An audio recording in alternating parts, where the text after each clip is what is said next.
The Earnestly Speaking podcast is a show that is founded on free-flowing conversation and may at times venture into mature subjects. Listener discretion is advised.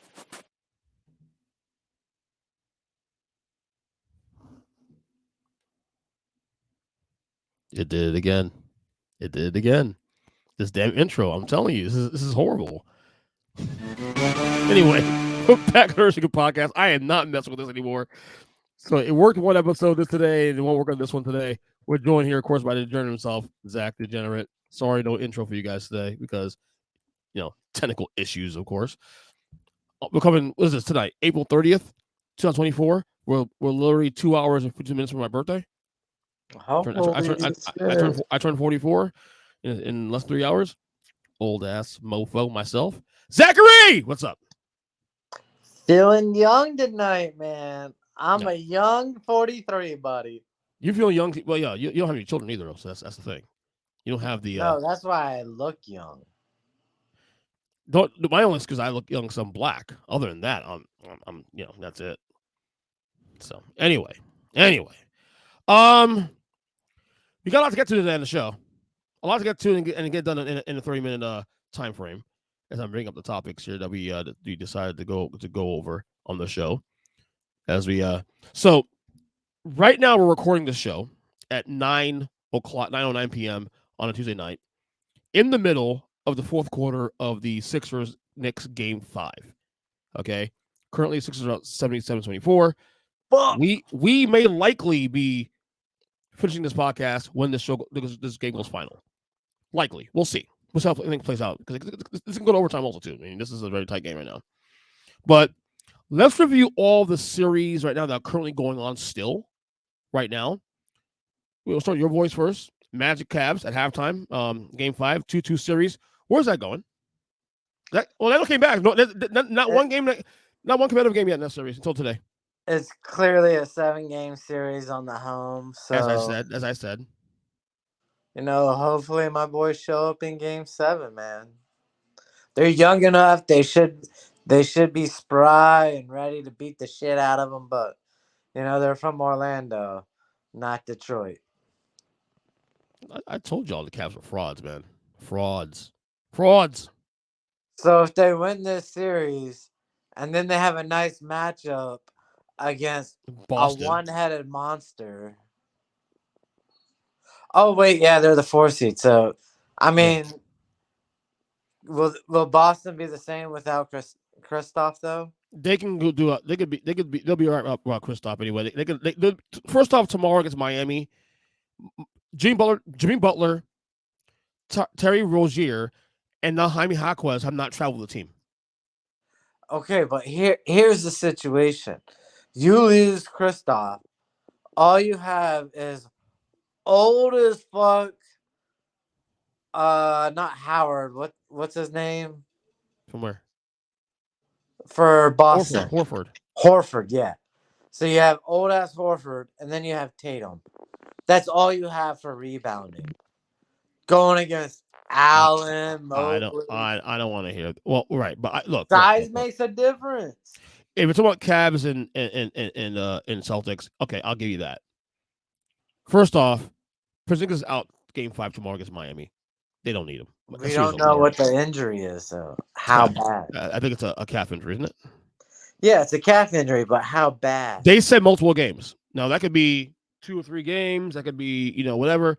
But the Celtics, regardless of the Game 5 against Miami, or whether or not they play Orlando or Cleveland, they should be able to survive without Porzingis for a few games. If they can't do that, then you should win the finals. You shouldn't be in the finals. I'm not worried about them beating your Heat, okay? Neither am I. But when you are injured and you have a size differential, it makes a difference. We saw it last year. We've seen it this year so far. Size makes a huge difference. That's something else I wanted to talk to you on this podcast about. Right. About size? Yes. What about size? Take Philly right now. or you look at Denver, or you look at an up and coming team like San Antonio or OKC with Chet. Are big men and size gonna make a comeback? It's been doing that though. The Really? problem is Because we've watched for a decade small ball. it's making a comeback. Everything in this league is cyclical. You know that. Everything in this league is cyclical. So if We went small everything's ball for a good 10 years, and cyclical, now, I mean, the best player in the NBA right now is center. Arguably, it's the two best players in the NBA. Well, Joel Embiid's in the conversation, being top 5, top 6. I mean, it's center and forward for the most part. Everybody is 6'9" or above. So yeah, Giannis why what is the virtue of small ball now? Is that going to shooting, fade away? But even those centers, though, even Embiid and Jokic can pop that 3-point shot without Yeah, but issue. they have the size to go down low. They have the size to rebound. So, will a team like Golden State, where the tallest guy on the court is 6'8", and Draymond Green ever have a shot again? I'm Covering talking your about phone. Wait, hold on, wait. I can barely hear you. Your phone. There you I'm go. talking about having Draymond Green at 6'8" playing center. Right. Is a small ball in that regard going to ever survive? So I think small ball will be here to stay because shooting now is at a premium. The whole purpose of small ball being as big as it is because players can shoot the ball from any position now. And even though Jokic and Embiid are two of the top 6, 7 best players in the NBA, those guys can not only get down low, of course, in Embiid, he chooses to not do it as much. Those guys can still shoot the ball. You seen Jokic this year at LA. Yes, but getting down low when we're talking about 6'10" guys isn't small ball. Those are called shooters. Right. So are we talking about small ball disappearing and big guys taking over the league again? Because for a long point in basketball, we had a 6'3" to a 6'7" league where as long as you had a top 5 guy and that size, wing shooting guard, you had a chance. Yeah. Are we at that point where you have to have big guys again in order to compete? Seems like it, right? I mean, the best teams right now in the league, even the Celtics have Porzingis, who I mean stretches the floor. I mean, yeah, I guess that's still something of value in this league. I think small ball is probably is probably an evolution now of big men who can do all the things necessary. Bam is another guy. He's a center, power forward center, I want to call it. Bam Adebayo of Miami, who's also a guy who can defend the wing and can hit the little mid-range shot once in a while too. So I mean, So is that small ball then? I don't think that's small ball anymore. I think small ball was when everybody was small and a guy 6'8" or less was playing center so that they could run and spread the court and shoot.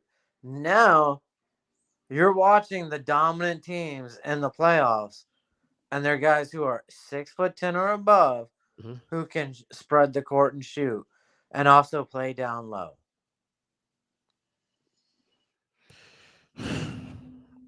I think it's evolution of small ball. I think it's evolution of it. I think That's just evolution. players have become those players have adapted. I guess more than else too. Those players who may have been low post guys only. Maybe Jokic was a low post guy only, and then when you saw the league changing, what it was they added that to the toolbox. Yeah, they added shooting. They saw Tim Duncan playing from 20 feet out. Yeah, and was like, "Hey, we can go to 22." But I think that's another reason that says small ball is gone. If you don't So have you're saying it's size, gone now? You think it's gone now?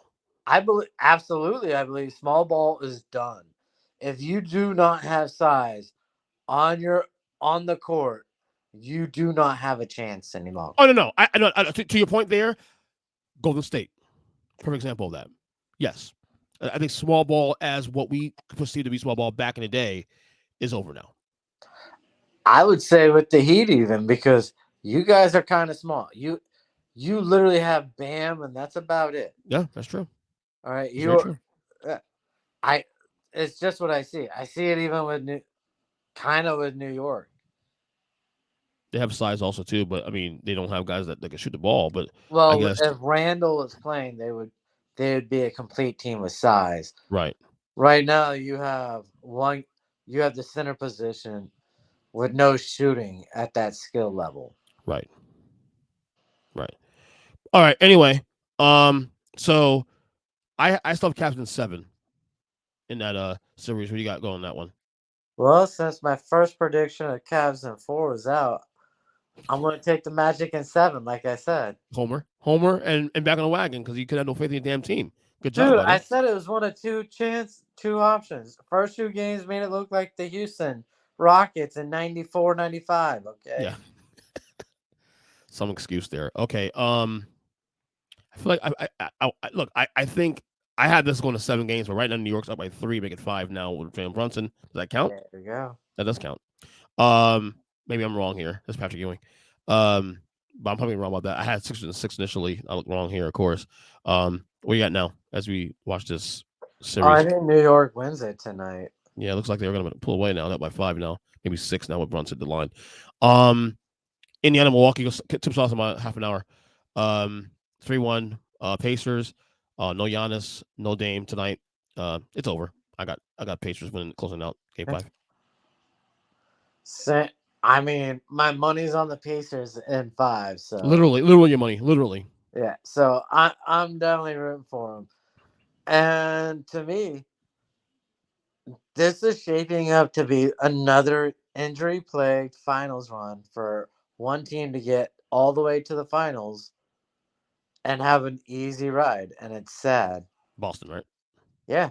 And by the way, Milwaukee also. 2 things about Milwaukee before we close out here this section.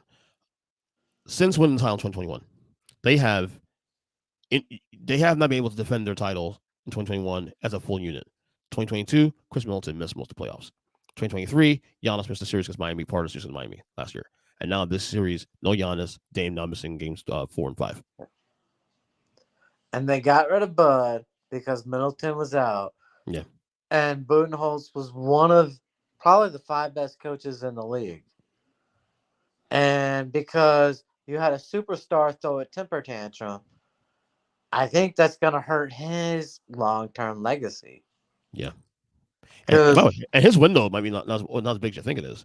That's the thing. He had this huge fucking window, and he had a meltdown crybaby situation, and it's going to be an early onset KD situation. Yeah, it could be.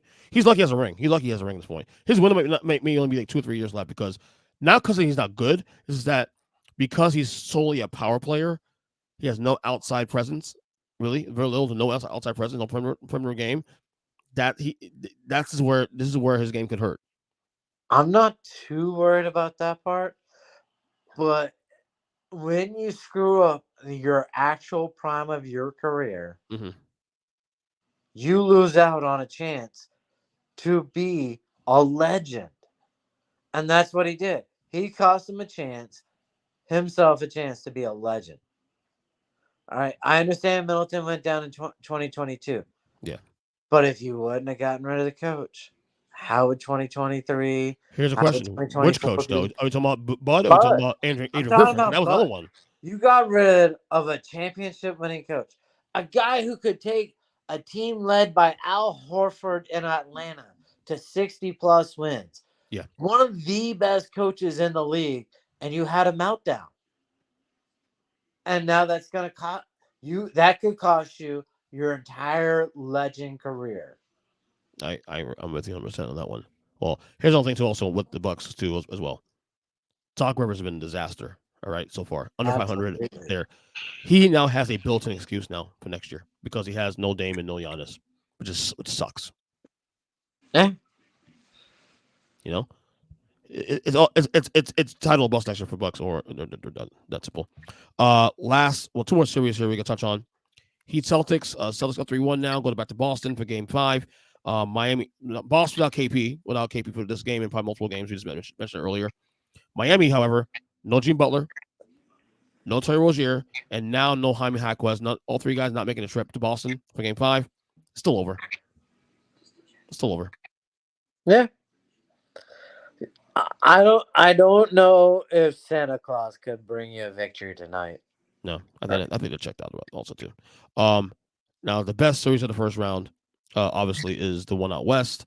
That is the Clippers and the Mavericks. They're tied 2 apiece. I had Clippers in 7 initially. I'm reluctantly going to stick to that pick just because I have it. Kawhi is out tomorrow for Game 5 as well. Funny, they're 2-0 when Kawhi don't play the series. Look, Is that a real trend? Is that a real trend? It's called cohesion. And I shouldn't say that this year because he actually played this year. Yeah. So it makes no sense other than the fact with him out, James Harden chooses to step up. When Kawhi's there, James Harden chooses to be a sub little bitch. Yeah. So you got Clippers or Mavs in that series?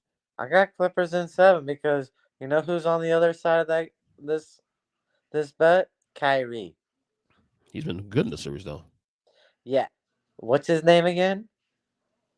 Kyrie Irving? Yeah. Never gonna trust him. Be nice, Zachary.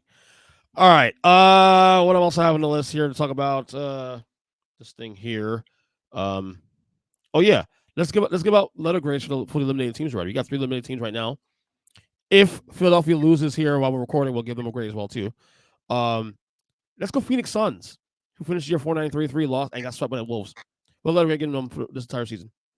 For the entire season, I'll give them a D-. Save them from an F because they did make the play-in. But I don't understand how NBA stars watch Carmelo pull his shit to New York and still think by demanding a trade to a specific team, that team will be good again. Like, they have to give up assets to get you.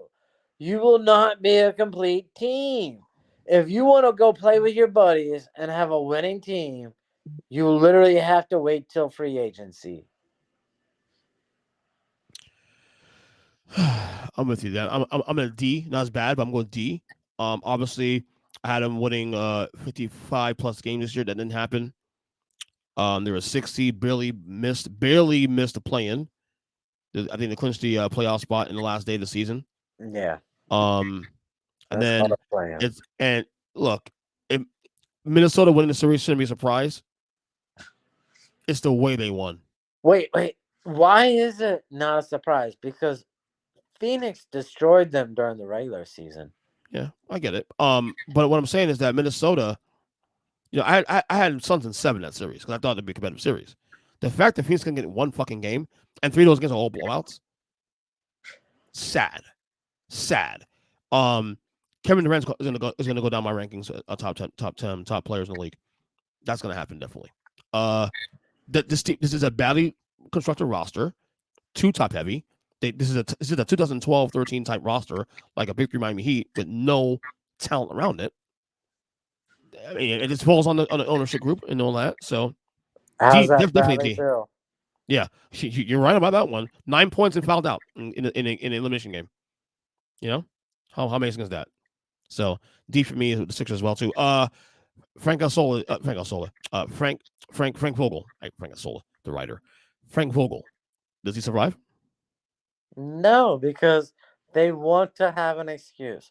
There's no such thing as cohesion any longer in this league.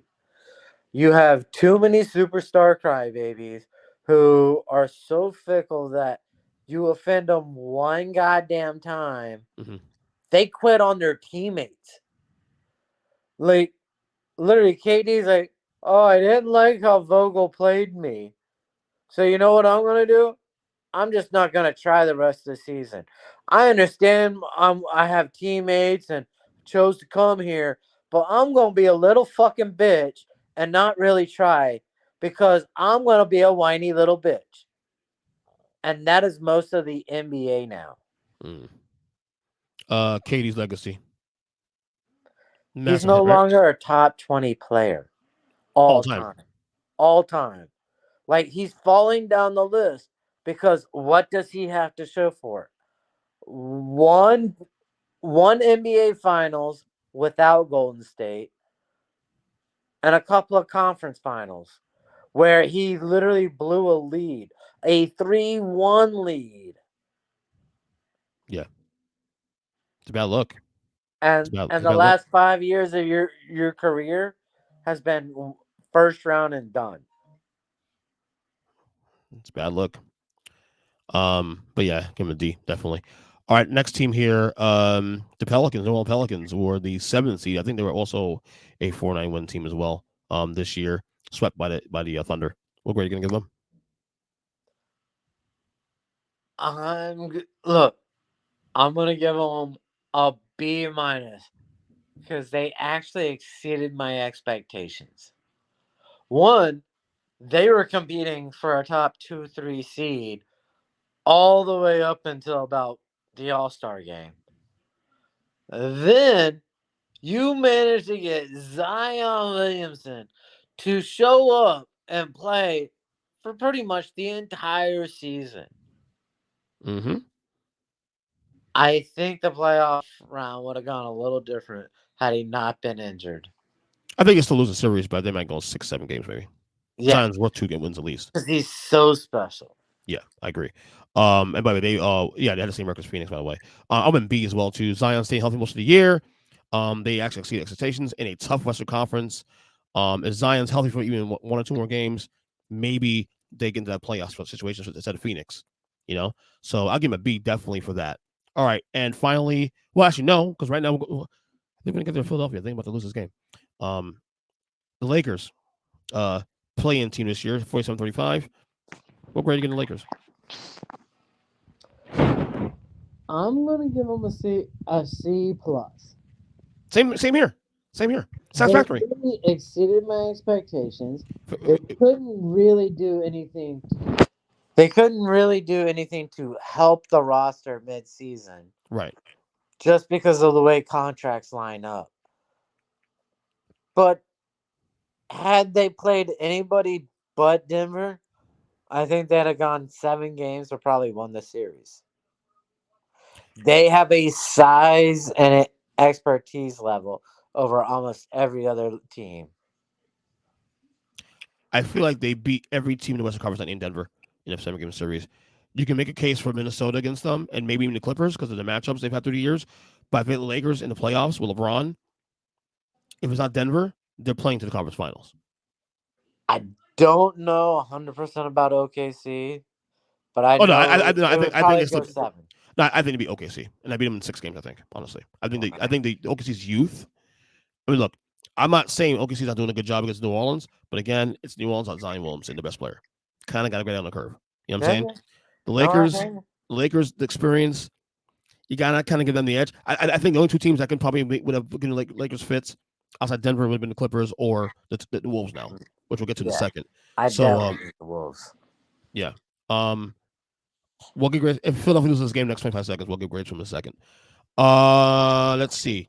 Speaking of the Wolves, Anthony Edwards, tremendous. I'm gonna say right now. So far through 1 week and 3 days of the playoffs, it's been Jokic and Edwards is the best player in the playoffs so far. Would you agree with that? No. Who's been better than those 2 then? Shea. Shooting right? Shea has been better than Ant. Really? Oh, hell yes. How? I want to say Maxi has actually been better than Ant. All right. He doesn't have the help that Ant has. And Maxi has done at least the same amount of damage.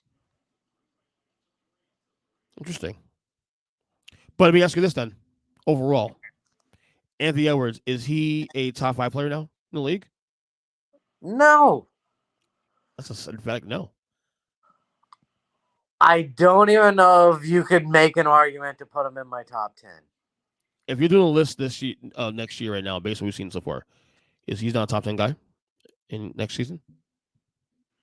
So I want to put Joker 1. Any order, the order. Just find guys. Joker 1. Donis Giannis, 2. Curry still there. Probably gonna put Shea at 3 because of how this run is going. Gonna put Tatum at 4. By the way, last chance here for the Sixers to tie the game.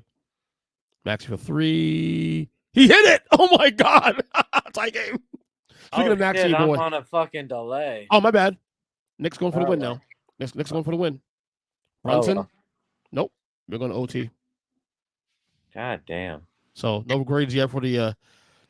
I'm 15 seconds behind on this. This is my bad. terrible. Oh my god. Okay. Back to Anthony Edwards. Go ahead. So you put up Joker, Luka, Shea, Tatum. At that point, you start to think about, maybe Giannis at 5, Embiid at 6 or 7. I think there's a Butler's better out. option. Another guy who's had a better run so far, Brunson. I think Brunson has a better reason to be top 10 than Ant. What is the apprehension for not putting Ant Edwards in your top 10 right now? Forget top 5, top 10. You said you top 10. What you're watching one playoff run. Okay. He didn't even dominate the league during the regular season. So you're watching one playoff series with a couple of emphatic dunks and going, yep, got to be top 5. Like, I understand heat of the moment, hot take. But when you start thinking about players, is he really a top 5 player?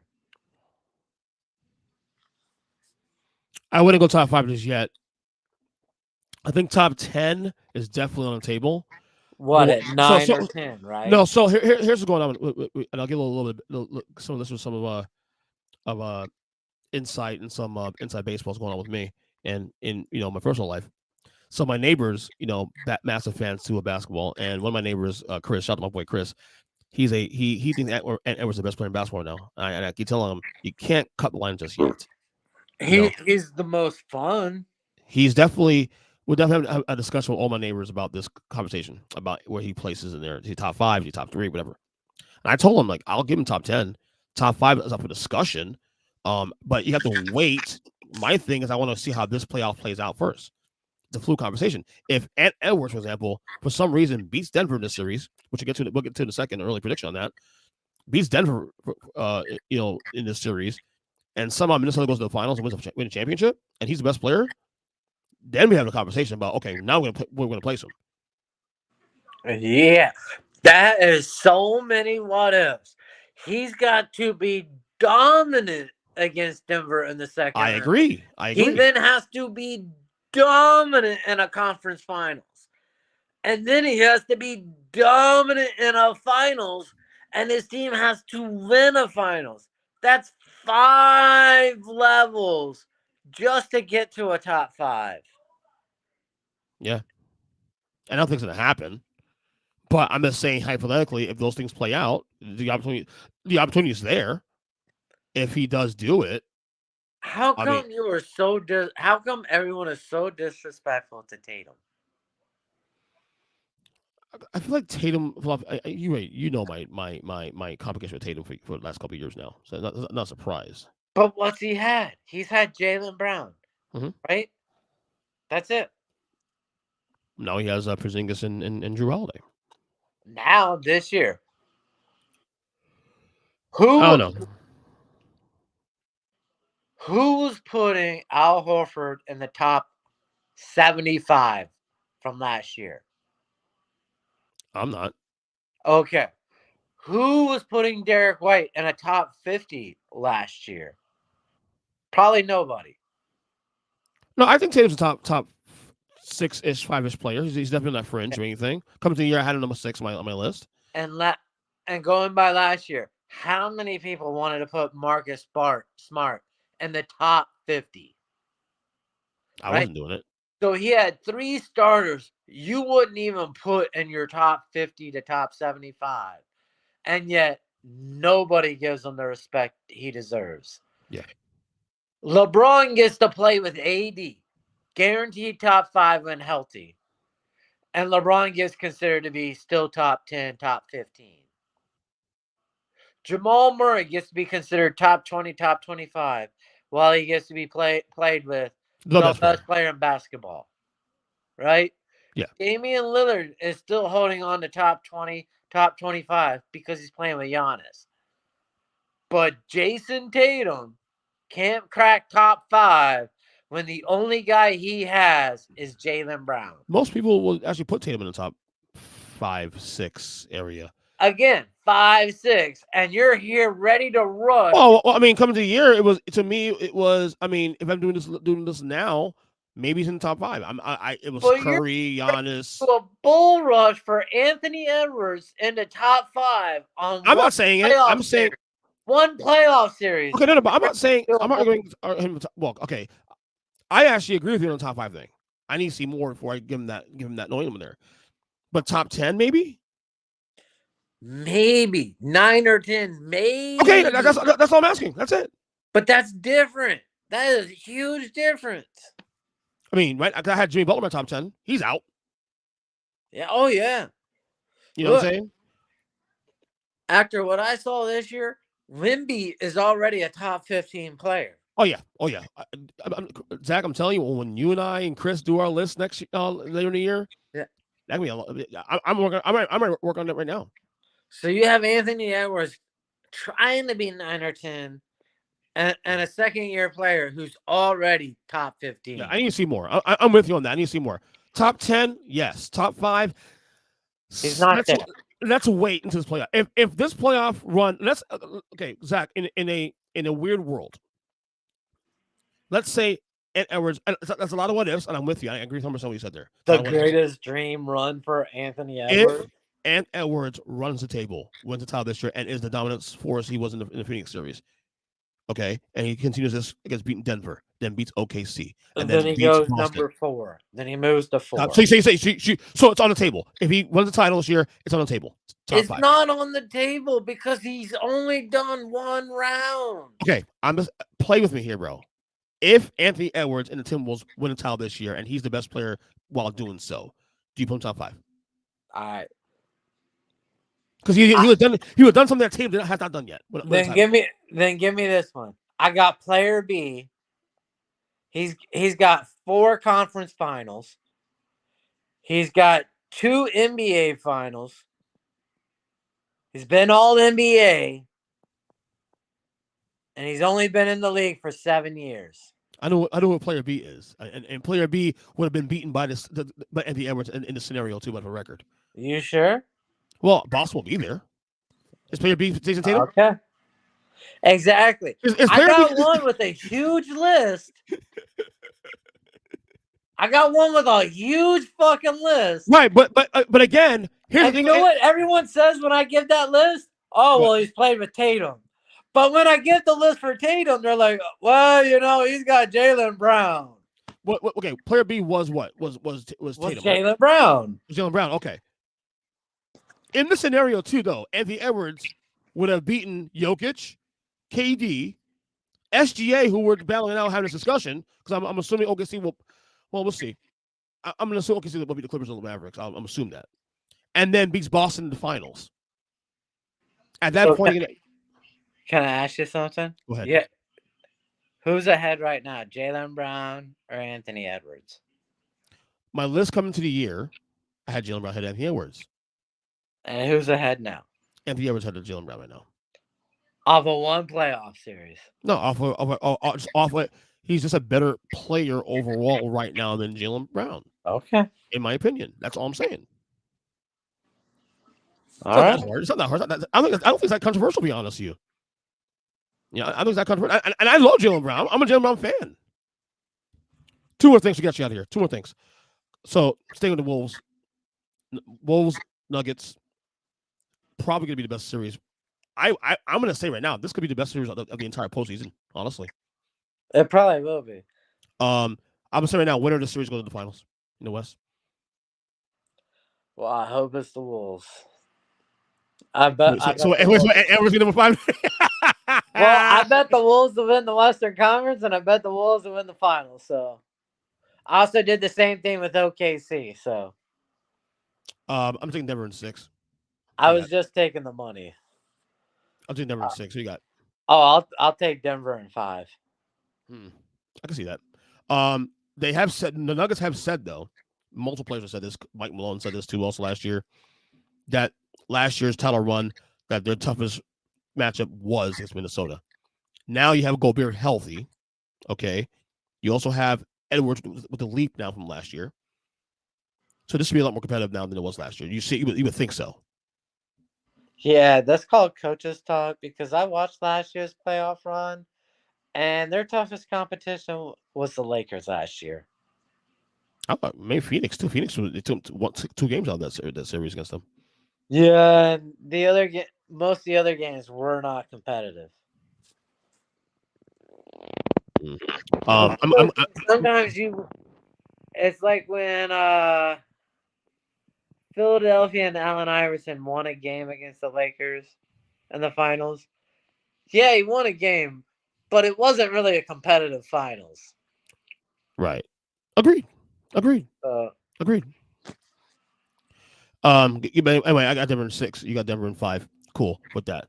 One last thing's out of here. One last thing. You had a Trae Young epiphany today on text. Shoot to the listeners. So it started out with I'm watching the Bill Simmons podcast with the pressure on the teams that that are in the playoffs who are losing, and then I started thinking all these teams that are losing that they're talking about maybe tearing apart or rebuilding stuff like that. You have a lot of teams who want to make trades who do not have cap space. If there were all-star caliber players to be traded to go places, what would be a great home?